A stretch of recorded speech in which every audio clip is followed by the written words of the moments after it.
Welcome to this explainer. Let's figure out how to give your isolated AI agents actual real-world hands. Right now, your AI agent is super smart, but honestly, it's completely disconnected from reality. It only knows its training data. It literally has no idea what's trending or happening right now. Enter MCP, or Model Context Protocol. It's basically a universal translator, letting agents talk to outside tools.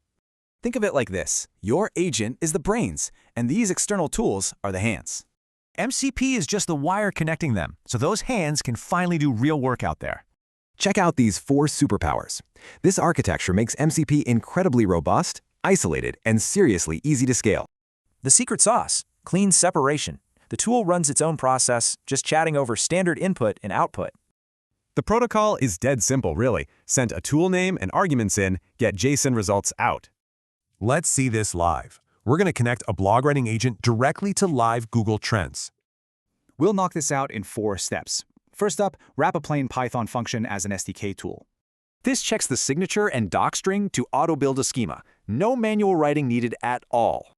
Next, we create the MCP server object. It's just a tiny middleman handling all that communication. Then, set up handlers. Listing helps agents discover tools, while calling forwards arguments and returns the JSON. Finally, connect the data streams. Run the handshake using AsyncIO to establish that initial contact. Here's the kicker. Back in your main agent file, simply add the Trends MCP tool. Easy. From the agent's point of view, calling this remote tool feels exactly like calling a local function. No more hallucinating. Your lightweight agent now grabs real trending queries before writing a single word. That wraps up our explainer.